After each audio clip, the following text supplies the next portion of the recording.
Hello and welcome to another episode of the Silk and Steel podcast. I'm your host, Carl Zha. Today I have a very special guest who will provide us with a very valuable European perspective on the world affairs. I have on the show Arnaud Bertrand, who is a prolific writer on Twitter, and I believe also now Substack, yes? And so who write Exactly. extensively on China-related issues. And, I think, Arno, you will probably do better justice introducing yourself to my audience. So why don't you give yourself a brief introduction? Sure. So I'm actually an entrepreneur originally. I'm still today. So I studied business in Switzerland in a city called Lausanne, and then I created a company called Housetrip, which I led during 7 years in Europe. We were based in London, and then we sold the company to TripAdvisor in 2015. And that's when we decided with my wife to move to China because my wife is Chinese, and we wanted to have kids. And basically, our logic was that to educate mixed kids, French Chinese kids, it was better to do it in China because we wanted them to be educated in both cultures. There are French schools in China, whereas there are no Chinese schools in France. So strangely, it was easier to educate them in both cultures in China than it was in France. And so we lived in China during 8 years.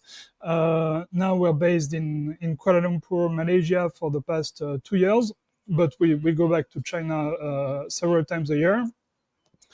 And we've created another company called Mianchi, which is in the traditional Chinese medicine space. But as you pointed out, now I also spend a lot of my time writing because I've become, living in China, I've become very interested in the country, and just of pure as a hobby, basically, I've started writing quite a bit about it. Yeah, I really appreciate your posts. As I was telling you earlier, you actually take your time to write these very long posts on Twitter. And, on Twitter, I don't bother read people's long posts because I just don't have time for that. But your post is very well written, very articulate, and it's on a subject that's, to me, of great interest, which is on China and also China's relationship with the rest of the world. One reason I invite you to my show today is actually I wanted to discuss with you the role of Europe in the time of U.S.-China competition, because many people had hoped EU could be another pole in the multipolar world, but for whatever reason, that hasn't happened yet. And so far it looks like EU leaders has been pretty much very happy to play the puppy dogs to Washington. I mean, as we saw with the current Nexperia case, when Dutch government seized a 100% owned Chinese company. So you've written extensively about this, but for the case for my audience, I just like to ask you, why do you think that is? Because there was a time when Europe did have different countries in Europe did try to chart independent path, particularly in France's case. During the time of Charles de Gaulle, he actually, pulled France out of NATO, and also try to have a better relationship with the PRC, People's Republic of China. And even as late as the Iraq War, I remember there was French and German resistance to the unilateral U.S. action on invasion of Iraq. But what happened? What happened? Can you just share with us some of your thoughts? Sure. I think a big part of it is weakness and strategic dependency on the US, basically. So you refer rightly to the time of the Iraq War, which is a time when Chirac was president of France.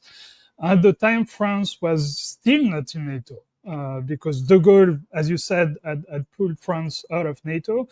They were still not back in NATO back then. But then, since then, Sarkozy, who is the next president after Chirac, puts France back in NATO. And when you're part of NATO, basically it's kind of like a protection racket, right? When you have another country that is in charge of your protection, which is what being part of NATO means, because it's basically it's a US-led military alliance where the US provides all the weapons, and in fact you need to sign up when you're part of NATO I don't remember the exact term, interoperability or something like that, meaning you need to adapt your entire military to US standards. So in many ways, it means it puts shackles on you, strategic shackles. That means that you're defended by the US in a US military system. And when you're defended by someone, there is not much you can do against them, right? So that's why I think that's a big part of the reason why we've seen sort of this rhetoric die down. It doesn't die down completely. So, for instance, at some point, Macron said that Europe needed strategic autonomy. And he tried to push for that, but Macron speaks a lot, but does quite little, unfortunately. So that hasn't. Europe and France is even haven't moved in that direction at all. And in fact, despite everything, even despite Trump, I think many people in Europe today realize Europe's predicament, how bad our strategic position is, but they can't do otherwise than making it even worse. So, for instance, you had this episode during the summer with the tariffs. On this negotiation between the US and Europe around that, and Europe basically surrendered. So they signed up for a tributary deal. It can be called like that, where they agree to send a lot of money to the US, buy an enormous amount of US energy, buy an enormous amount of US weapons, a lot of things that will make them even more dependent to the US. And I posted about interviews with top European leaders where they understand that it is a tributary deal, but they say, not doing it would have been even worse, because we would have faced, extremely strong retaliation by the US, very strong pressure that, would have been very bad for us. So, you can argue that it's a lack of courage, and it certainly is. It's a lot of principles. It certainly is, but that's the dynamic. Basically, they're kind of in their mind, they're kind of stuck, and there is no political courage to basically take the US on. That's what it is. Well, I understand inertia and a lot of the bureaucratic pulls from Atlanticist organization like NATO, but what I always find puzzling is why the persistent hostility among the European elite toward China. Like China has, they keep on portraying China as some sort of security threat to Europe, which is preposterous because China is on the opposite end of Eurasian continent. and the most interaction China has with Europe is through trade, but yet, right now there's a tendency to talk China through a security lens, and which, I mean, I'm guessing there's a lot of Washington pressure behind that. But why did European leaders go along with it? I do not understand, because China is actually one of the biggest trading partner for EU at the moment. Yeah, I mean, you're preaching to the choir. So I've been saying this all along. I think it's a very bad strategic call, and I think that Europe, that's one of the ways in which it has actually leverage. It could tell the US that China is an alternative. It could play that sort of pivot role where it says, if you don't give us good terms, then we're going to go to China and sort of play one against the other. That would be a good, a sensible strategic positioning for Europe. In fact, some European leaders at some point, said stuff along those lines. Even surprisingly, that there is this organization called IPAC, which is the Interparliamentary Alliance on China. And I was very surprised at some point this year, you had one of the leaders of IPAC in Europe say exactly that, Europe will go to China as an alternative to the US. It will be, they will play this pivot role when IPAC is one of the key anti-China organizations. So that was very surprising, right? So it's clear that some of those think along those lines, but others don't.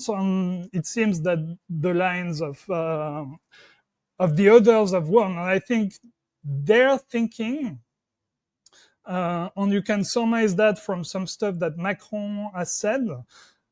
At some point, Macron said that he doesn't understand Trump, that for the US the first objective should be China, and Europe should be an ally for them in that regard. So I think that's the positioning that won in Europe, trying to impress upon Trump that Europe is not an enemy; it's an ally against China, and trying to basically keep the traditional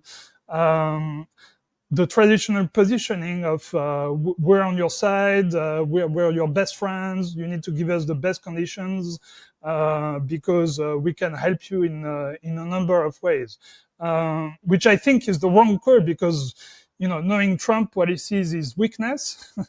And when Trump feels weakness, according to his own declaration, he has no respect for that. And that's when he presses for, the worst conditions, which is exactly what we're seeing in all the deals that he's making with Europe. Again, on the proposal that they made with regard to Ukraine, it's extraordinary how bad that is for Europe. It's a great deal for the one that the US proposed is great for the US.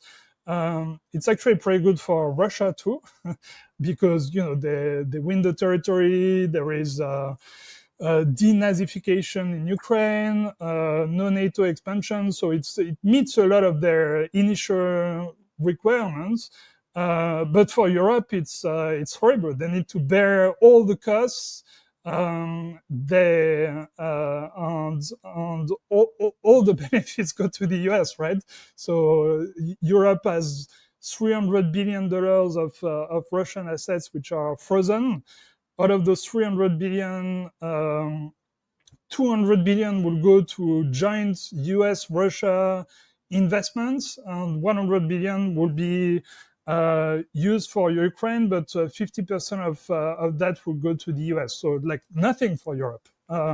So yeah, that's why I think this strategy is will end up being extremely bad for Europe. But we can only witness that that's the one they've chosen, unfortunately. Yeah, I'm really surprised how badly Europe plays this game. I mean, in a way, they play it worse than the Gulf Arab states. You have countries like Saudi Arabia who, as you said, exactly plays the China card. They announced they're thinking about pricing the oil sale to China in RMB, and they're joining BRICS. And suddenly Trump is courting them. Trump traveled to the Gulf countries, and then Trump invite MBS to the White House, right? And whereas Europe, the whole optics is just bad. You have all these European leaders sitting like school children in the White House, waiting to be scouted by Trump, and von der Leyen sitting there very demurely while Trump is announcing Europe is going to pay. We're going to make Europe pay. And she's positioned that as some sort of diplomatic victory because Europe only got slapped with 20% tariff instead of 50% tariff. So that somehow that's a great deal. I mean, I'm just flabbergasted. Yeah, and I think the Nexperia case is actually extremely illustrative because it shows that when Europe could have positioned it in a way where they benefit from both sides, so the US and China, as per their positioning, they basically get hit by both sides, which is exactly what the Nexperia case is, right? So I don't know, maybe I can explain it a bit. So what happened is the US basically introduced a new rule called the BIS 50% rule, which says that any company owned by a company sanctioned by the US would itself be sanctioned, which was not the case before. And so, for instance, in this case, there is the Chinese company called Wingtech, which has been sanctioned by the US since December last year, and they own that company in Europe called Nexperia, which is a massive company. It's 14,000 employees, most of them in Europe. Very important for Europe's industry because they provide the chips for the European auto industry, and also, by the way, a lot of the American auto industry, and other industries as well. So it's a very strategically important company. And so that new rule would have meant that Nexperia would have been on the US entity list, which means, which is very bad for them because they can't use the dollar, they can't do any business with US persons, and so on and so forth. But the Americans went to the Dutch, because the company is based in Holland, and they told them, we have a very easy solution for you. You just need to steer the company away from the Chinese, and that will make you, a Dutch company, and therefore you will not be sanctioned. And the Dutch, stupidly chose to comply, and so they invoked this World War II era law, which had not been used since 1952, a law that basically allows you to requisition, strategic supplies during wartime. And they basically said Nexperia is strategic supplies, and we requisition it. What they hadn't thought about is that 80% of Nexperia's chips are made in China.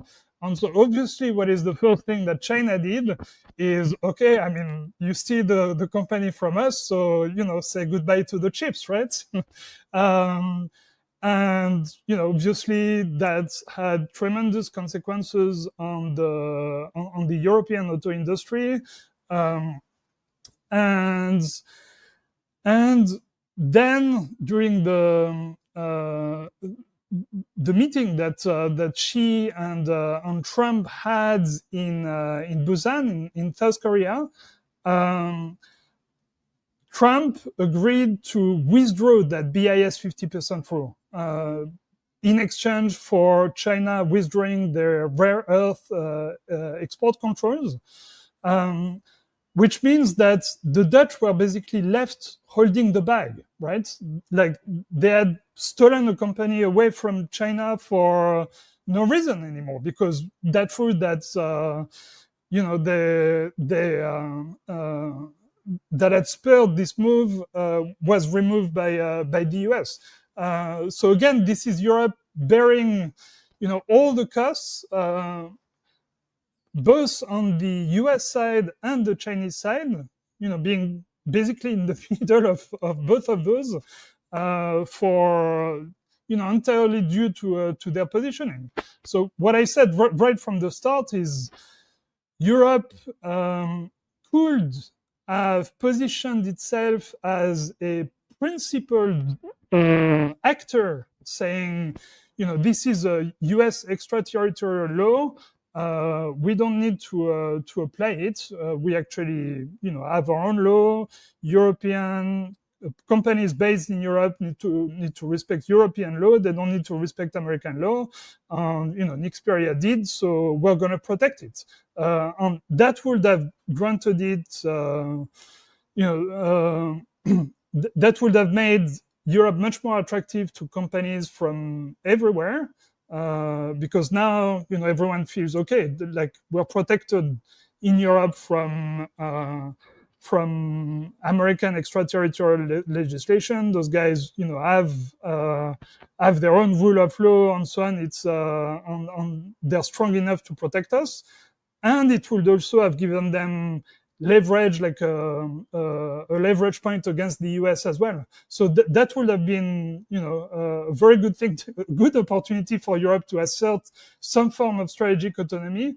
But instead, they bowed down to the Americans, which made them, which triggered this retaliation from China. So they could have had a win-win, but they went for lose-lose, which is basically what Europe has done for the past 10, 15 years. It's just it's very depressing.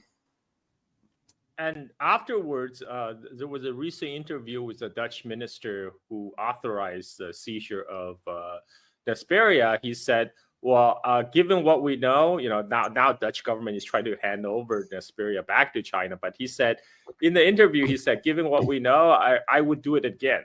I would do it again. Like, why would you even make statement like that? That I don't want. Is he trying to speak to a particular audience, trying to show his loyalty to the United States? I don't understand. Like, why? It's just completely unnecessary. It seems to antagonize China in that way. When there's already a chance for closure, now the Dutch is preparing to hand over Nexperia and just put this matter behind us. Why would he even give an interview, say, oh, given what we know, I would do it again? I mean, it's just is that hubris?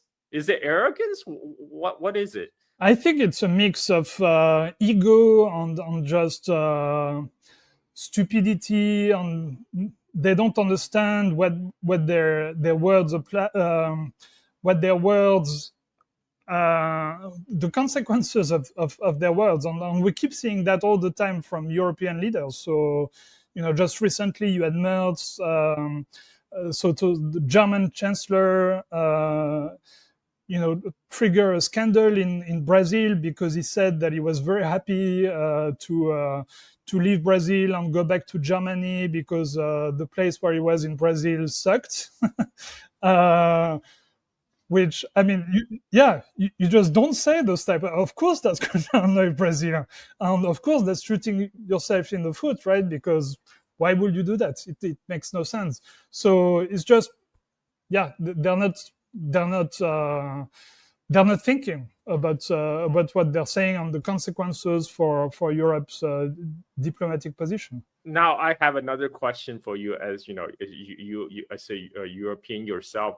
why do European voters keep on putting such leaders in the leadership position? I mean, it seems like these guys don't even represent Europe's interests. I mean, they haven't done a very good job in the stewardship of the EU.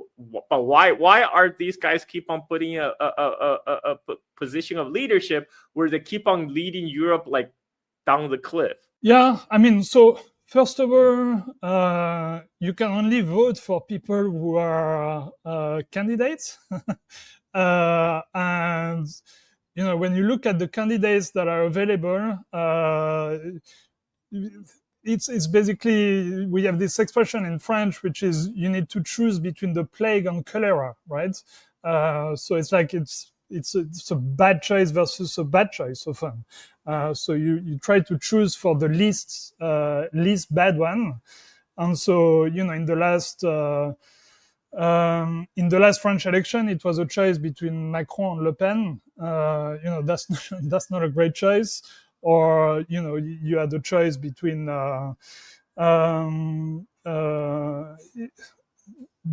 yeah, it's a lot of there was this expression at some point by a Tanzanian president who said that in the US is a one-party state, but in typical US exuberance, they have two of them. So it's often the same thing. Like you can choose between multiple parties, but you know, the faces change and so on, but the policies will remain the same nonetheless. One other point that's worth mentioning is that those elections, foreign affairs matters quite little. That's often the case in elections everywhere. You know, you vote for people based on domestic concerns. And so that's what the elections are about most of the time, about, you know, insecurity or immigration or those type of stuff. Which means also that those leaders focus mostly on this and are quite uneducated about the rest of the world and how to behave with the external world and you know, geopolitics and so on and so forth. Most French leaders to date didn't even speak English, for instance. Like you know, they're really, really French. I think Macron is the first one, if I'm not mistaken. So yeah, there is this. They're very used to Europe, this mindset. They've grown up in it. They've been educated in the European way of thinking and so on. And they're not well traveled. They don't understand how the rest of the world perceives them. They don't understand how the rest of the world thinks. This is extremely obvious when it comes to China. If you listen to what the average French politician says when it comes to China, it's absolutely obvious that they don't understand the first thing about the country. It's, you know, cliche after cliche, the same thing you hear from completely uneducated people. So yeah, that's just the quality. It's a quality and education issue. Wow, I'm shocked at kind of similarity between Europe and United States, because you know, often we say US is an extremely parochial country. You know, people are not really interested in things happening outside the US borders. So and people are not well traveled. Very few, only a small percentage Americans hold passport, and most of the people who did travel abroad went to Canada and Mexico, the immediate neighbors. I was surprised you described the same situation in Europe, because at least in North America, it's thought that the Europeans are a lot more worldly and a lot more, you know, well-traveled and then more cosmopolitan than United States. At least you guys speak multiple languages, right? Not like the monolingual Americans. I think in many cases it's actually even worse in Europe than it is in the US. I've lived in both countries. I think there is much more openness in the US than in Europe to point of views from other parts of the world. Probably because the US is a very multicultural country. And so that's in its DNA in some way to try to find common ground between different cultures. That's how it was built. Whereas that's not the case at all in Europe, right? We're very old cultures where if someone comes to Europe, they need to adapt to us. We don't adapt to them, right? So maybe it is the case, and it's probably true that more Europeans have passports, for instance, than Americans and so on. But the mindset, I think, is definitely more close-minded. You can just see it in the media. So there are some alternative medias in the US, actually quite a lot, like the Gray Zone or Drop Site, or those people who are just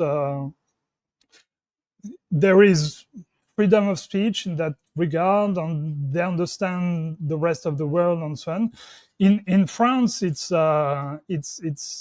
almost non-existent. I mean, there are maybe a couple, but as soon as you say something that slightly deviates from the Overton window, it's a massive scandal. So recently you had a French politician who said something. She said that China is not a dictatorship.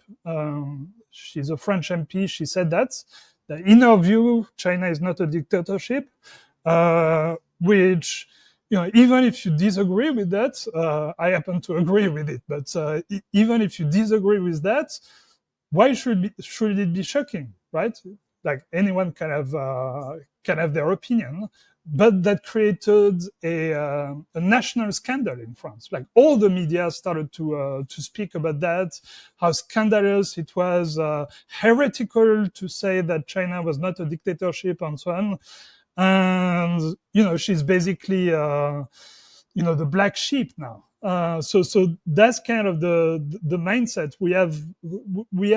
I think for a very, very long time. This is not new in Europe. We're a bit similar to the way we used to be during the Inquisition. You have this period of European history, the Inquisition, where anyone who slightly deviated from religious orthodoxy was a heretic, and they were burnt at the stake and so on. This remains very strong in European culture. There is this orthodoxy when it comes to the thinking, the mainstream mindset, and it's much more heretical in Europe than it is in the US to slightly deviate from it. And the social consequences for you are very, very bad. Which is why, by the way, I actually tweet in English and not in French. I'm much more comfortable in French. That's my language. But I feel more free to express myself on my topics in English to an English audience than I will be to a French audience, because I know that what I'm saying will simply be, too scandalous for France. Wow. I'm actually surprised by that, because I always thought, because having lived in China and United States, I always thought US is way too ideological compared to China. Like, I feel like China moved into a post-ideological phase after the end of Cultural Revolution, but the US has gone in the opposite direction. Like, I feel like today's US is very, very much ideological. There's always that deep impulse to spread Americanism, I see you all across the globe. It's the same evangelical impulse that existed before. There's a kind of the part of the American Protestant heritage, but now instead of spreading gospel and Christianity, now United States try to spread the so-called universal value, but we all know it's not really universal. It's really just American values, and they try to impose that on everyone. So I'm surprised to hear that it's even worse in Europe. Actually, quite shocked. Yeah, I mean, I actually agree to a large extent with you, but I think that's slowly dying in the US. So I think Trump represents the end of that. Trump is anything but the liberal international value type. I think it's fair to say, right? And I think the Americans are starting to understand that that actually did them a lot of harm to try to spread their model around the world and so on, because simply people don't want it, right? Like China doesn't want it, Russia doesn't want it, all the big countries, Africa doesn't want it. They want to keep their culture, which is normal. That's just you don't want to be converted to something that doesn't feel natural. And so in a way, a big part of the reason behind the emergence of the multipolar world is this reaction to the imposition by the US of this framework. Like, everyone would have been, I think, happy to live in a world where the US is a major power, but a power that doesn't try to impose things that you don't want, right? That would have been a comfortable world for everyone. Like China would have been happy with that, like just let me live my life, right? But they didn't choose to do that, and as such, there is this this kind of rebellion, which leads to a multipolar world. And so I think the US is starting to understand that, and Trump is not pushing for that at all. He's all about pure cynicism and doesn't care about values and so on, which has its own issues, but it's a different thing. Whereas Europe, they very much stayed in that. They still view the world in a very missionary way, where they're like, we have the best values, and we have. We only engage positively with like-minded partners. I mean, all the rhetoric that we used to hear from the US, they're still very present in Europe. So they haven't moved on at all. And so far, I don't see many politicians in Europe who are moving on, that they are still in that mindset. What's the European political class plan? Are they just trying to wait out Trump, trying to hopefully for like a return to a pre-Trump America, for like somebody more like Biden or Obama, who talk about transatlantic partnership and like alliance of democracy and all that good stuff, or they're just trying to, I don't know, survive the Trump era? What are your takes? I think it's very hard to discern a coherent strategy from Europe, to be honest. Especially because when you're talking about Europe, what are you even talking about? There is this famous quote from Kissinger, which is, Europe, like, who do I call? Right? Who do you call? Do you call von der Leyen? But half the European leaders hate her, and anyway, as per Europe's own treaties, she has no say in foreign affairs when it comes to. So, that's no one will say she represents Europe. Do you call Macron? He's on one line. Do you call Merz? He's on a slightly different line. Actually, much more US friendly than Macron. So I think that is, very much part of the prime. As per the way Europe is, it's very, very difficult to have a coherent strategy emerge, because there is no figure or no structure to make it arise. It's all conflicts, and so you end up arriving at the lowest common denominator, sort of like it's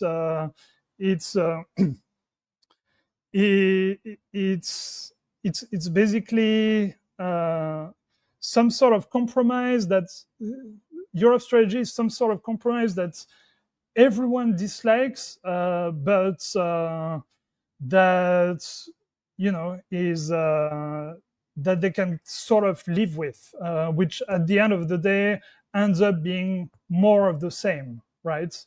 No change, because everyone is on a different line. So that's very much the core of the issue, I would say.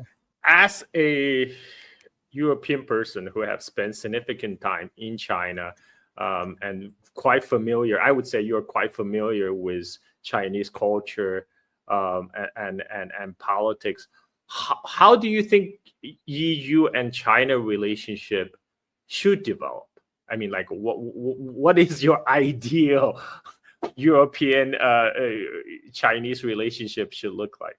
I mean, what I've always said is that first of all, the most important first step is mutual understanding, and I think China understands Europe fairly well. China spends an enormous amount of time educating itself on the world, and they have, when you meet a Chinese diplomat, you always, like, as per their education system, for diplomats, they speak the local language of the country where they're posted. They've studied the culture. So, the Chinese ambassador in France expresses himself in French. He studied French culture. So he gets the culture, but there is no equivalent in Europe, right? There are remarkably little Europeans, even in the diplomatic world, who understand China, who speak Chinese. I don't think, like, I met the French ambassador to China, for instance. He doesn't speak Chinese. So, yeah, that's the first step. If you want to deal with China, you first need to understand them, because otherwise you base your action on an illusion of what China is instead of the real China. And I think this is one of the important moves that we're going to see as a multipolar world arises. I've actually studied quite a bit what the multipolar world used to look like when we used to have one in like the 16th, 17th century. Back in those days, China was very powerful, as it has always been almost in history. It's only after the Industrial Revolution that you had the century of humiliation. China was very weak and so on, and then you had the West emerge as really dominant in the world. That wasn't the case before in history. And so before, when China was very strong, you had I read a lot of books of Jesuit missionaries, for instance, who went to China. What I'm struck with when I read them is that there is none of that ideology that you have today, where they qualify China in very judgmental ways and so on. There is a genuine attempt to understand them. Why?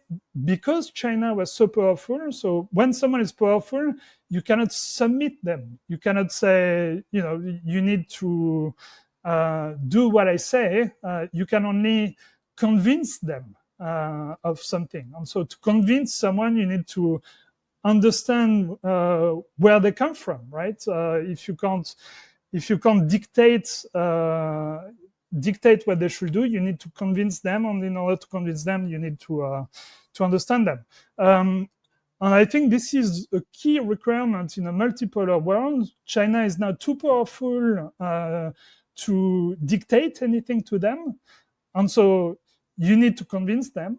And in order to convince them, you need to understand them. So my consistent advice to Europe is, invest an enormous amount of resources in understanding China, so you can have a relationship where, if you need to push your interest, you can convince the Chinese.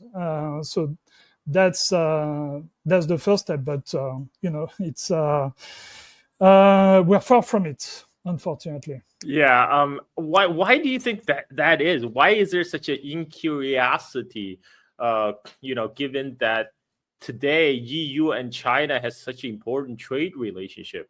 Given the enormity of the trade volumes that flows from China to Europe and vice versa, why is then there's not as many people interested in finding out what is going on in the opposite end of the Eurasia, the world's most important economy? Like, I mean, I should ask the same question to United States, but I think we all know the answer, because U.S. Americans are usually too self-absorbed in their own country and their own problems. But my question is for you as a Europeans, why do you think there is that symmetry? I mean, I understand why Chinese would have learned more about Europe or United States, because, as you said, because of power imbalance, because the European power came to China's shores. So ever since, China has tried to learn what made Europe leapfrog China, and they try to make sure China does not fall behind again. So why is there such an incuriosity about China when China is becoming ever more important, and there's Europe's one of the largest trading partners? Yeah, so I mean, I think it's the legacy of arrogance. In fact, China used to be the same in many ways, and that was one of the reasons of its downfall, arguably during the Qing dynasty, where there was that level of arrogance where they knew they were very powerful, and so they didn't need to know the rest of the world. And lo and behold, you had actually the West that had become also very powerful, and because China didn't understand them, then they got beaten. And that's why China right now is very keen not to make this mistake again, and they invest so much in understanding others and understanding the world in which we live in. Well, I think it's much the same dynamic in the West, in Europe. They've been dominant in the world. I'm speaking of the West in general ever since the Industrial Revolution, so for like 250 years or so. And so there is that legacy of, we have no need to understand others because we're so used to submit them. So in my own education in France, I was not taught at all the history of the rest of the world. Like, I knew nothing about China. Literally nothing. I don't think I was ever told about any part of Chinese history in my education. I knew nothing about Africa and so on. It's purely Europe-centric. It's like we hold the truth, and all the rest of the world is will eventually, either they've adopted our model, in which case is good, either they haven't, in which case they're mistaken and they eventually will. That's kind of the mindset. So it's a whole mindset to change, and that takes a very, very long time. I mean, in China's case, it took 1 century, the century of humiliation. Right? Arnaud, are you saying that the West need its own century of humiliation before they learn the lessons? I'm joking. I mean, I'm saying I think, unfortunately, it's part of cycles, right, in history, where you sort of you have this saying like strong men create good times create weak men create hard times, and so on and so forth. So we're in the weak men era, and we need to have hard times in order to eat our humble pie and sort of understand how to create good times again. Wow, this fascinating conversation. I can geek out on this with you for hours. Is there anything else you'd like to talk to my audience about, whether on Europe or China? Yeah, sure. I mean, maybe something I was writing just before this call. I think it's quite interesting to see the way US-China relations are evolving. So you had a call between Trump and Xi yesterday China time. Maybe it's still today US time, I don't know. Where basically Xi in the transcript, in the Chinese transcript, is reframing the China-US relation as World War II partners. Like, we are partners. We need to uphold, the World War II consensus. Like, we were the victors of World War II, and we need to, keep that partnership going. So there is on both sides, on both the Chinese side and the American side, there is a reframing of the relationship. On the American side, you have the G2 framing by Trump. So I find this very, very interesting. And I think it's also a missed opportunity again for Europe, because and also when it comes to Russia, by the way, like, Trump is starting to improve relations with Russia, which is probably great for American interests, good for Russian interests as well. The relationship with China is being reframed as well. You have more positive language from both sides, from the Chinese side and the American side, and the Europeans again are left like behind. Like, why would which is kind of crazy, because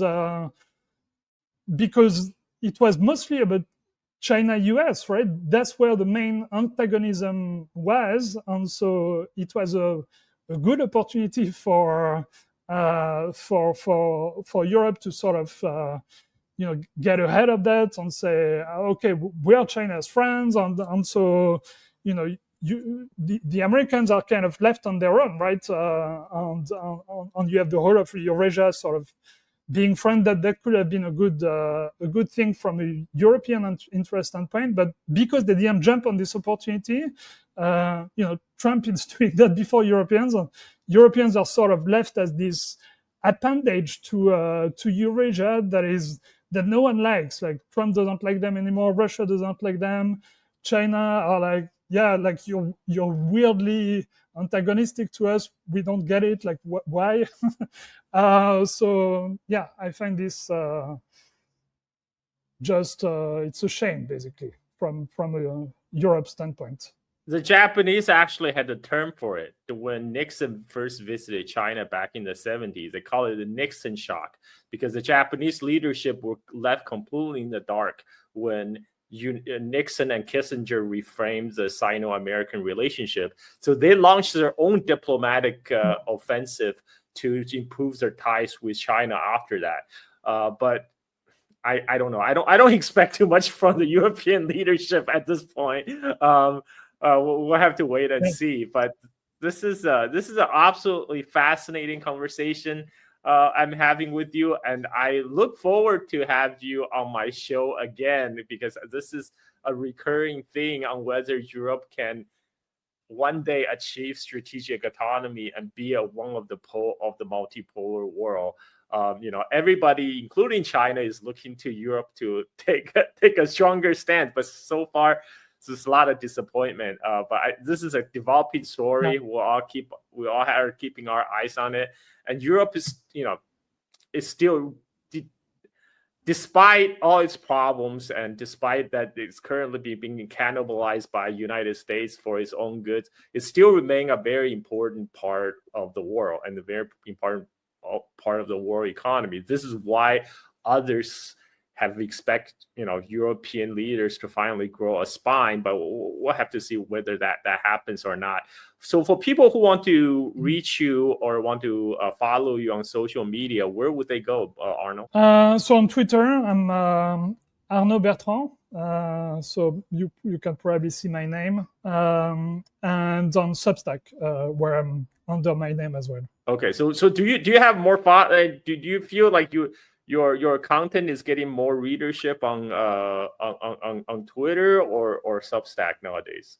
Well, definitely Twitter. I have on average about 100 million views a month on Twitter, which is quite a lot. Whereas on Substack, it's I don't know, not even 1 million or something. I mean, 1 million is a large number. I mean, congratulations, and you well deserve it, because you actually take the time to write out these long form Twitter posts, which I really appreciate, because you took your time and to put these in simple language that everybody could understand, and a very important topic as well. Usually you write on the. Thank you so much, and it's in a way all your legacy, because I think you were the first one to actually take a stance on Twitter and all of that to be more to try to push a better understanding of China. So you're the original product, and we're all Carl Zha followers in a way. I'm just a shit poster online. I have to make that disclaimer. I most of the time shit posting on Twitter is just fun for me. But you reading your post is actually educational. So I urge everybody to check out Arnaud Bertrand on Twitter, and go check out his Substack. He's this is where he explore his thoughts in depth on the issue of Europe, China, and U.S. relationship, in our fast changing world. Again, thank you, Arnaud, for making your time to speak to us. I look forward to have this conversation with you again in the future. Thank you.